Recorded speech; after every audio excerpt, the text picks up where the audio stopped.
Being an 80s baby, two fantastic pieces of nostalgia from my childhood have recently joined forces in the shape of this Lego Game Boy. As I started organizing these pieces, it occurred to me that these aren't just toys. They are two of the most significant design achievements of the 20th century.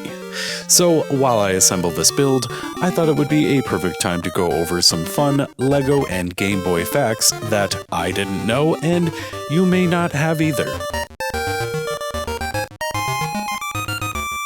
So let's start with the medium we're using today, the brick. The name Lego comes from the first two letters of the two words that make up the Danish phrase "leg godt," meaning play well. And we have been playing well for a very long time. The original Lego bricks are almost 75 years old, and here is the craziest part of Lego engineering. Bricks made all the way back at the start in 1958 will still fit perfectly with the bricks made today. But do you know why? It's because of a manufacturing obsession called clutch power. The molds used to create these bricks are accurate to within 0.002 millimeters. That is tighter than the tolerance of many car engine parts. If a brick is off by even a fraction of a hair's width, the clutch power fails, the tower falls over, or you can't pull them apart. So that satisfying click you hear, that is the sound of absolute perfection. It's no wonder Lego classic bricks were inducted into the National Toy Hall of Fame in 1998, cementing their status as a beloved cultural icon. And since the late 50s, Lego has made a lot of the little tiny parent foot torture bricks. In fact, about 1,300 Lego elements are made every second. That's 78,000 per minute, and nearly 5 million an hour. By the time I finish this sentence, they've made another 5,000 bricks. If all Lego bricks ever created were shared equally, each person on Earth would own over 100, which honestly is a pretty decent starting inventory. And just as a quick grammar PSA while we're here, when talking about a quantity of the little plastic bricks, the plural of Lego is Lego, not Legos. Speaking again in quantities, the largest commercially produced Lego set is the beast known as the Lego Star Wars Ultimate Collector's Series Millennium Falcon. But you don't need a huge set to get creative. Just 6 standard 2x4 Lego bricks can be combined in more than 915 million ways. That is mind-boggling. And one last stat to blow your mind, Lego is technically the largest tire manufacturer in the world. They produce over 300 million tiny rubber tires a year, way more than Goodyear or Michelin. Let's switch gears to the other half of this nostalgia mashup, Nintendo.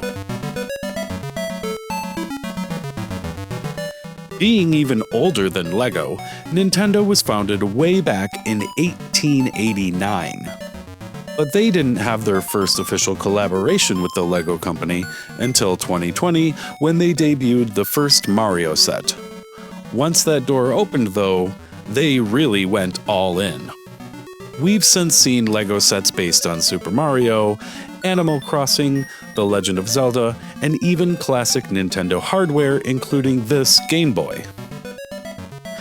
As the gray shell of the Game Boy starts to take shape, we have to talk about the man who designed the real thing, Gunpei Yokoi. He had a design philosophy that sounds very Lego when you think about it. He called it lateral thinking with withered technology. Basically, Yokoi believed you didn't need the newest, flashiest tech in order to make something fun. You just needed to use cheap, older technology in a new, creative way. While competitors like the Sega Game Gear and Atari Lynx were trying to do full-color backlit screens in the early 90s, Nintendo stuck to that monochromatic green and gray screen. Why? Because of the batteries. The Game Boy could run for 30 hours on 4 AA batteries. The Sega Game Gear? It ate 6 batteries in just 3 hours. Nintendo knew that a portable console wasn't truly portable if it was tethered to a wall outlet. That withered technology approach is exactly why the Game Boy won the handheld console war. It wasn't the most powerful, it was just the best at being a toy, and people loved it. The Game Boy and Game Boy Color went on to sell over 118 million units, outselling the Atari Lynx and Sega Game Gear combined 10 times over. The original Game Boy screen was not the best thing to be looking at, however. With a 2.6-inch LCD panel and a resolution of 160 by 144 pixels, it didn't actually have black and white, it had 4 distinct shades of sludge green. And if you were a kid in the 90s, you know the struggle of that little green screen. Since there was no backlight, you had to be in exactly the right lighting conditions in order to properly land on a Goomba. But the sounds from the Game Boy are iconic, and the system is a legitimate musical instrument. It's the weapon of choice for some chiptune artists.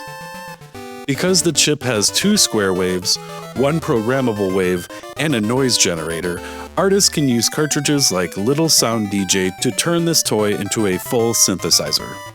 And on the topic of musicians, Neil Young even used the Game Boy camera, yes, the grainy pixelated camera accessory, to produce the cover art for his album Silver and Gold. The photo was taken by his daughter, which might be the most wholesome Game Boy fact of all. The original Game Boy was also built like a tank. In the New York Nintendo World Store, a Game Boy sits proudly on show which survived a Gulf War barracks bombing. The mangled handheld still clearly displays a picture. Another one even went to space.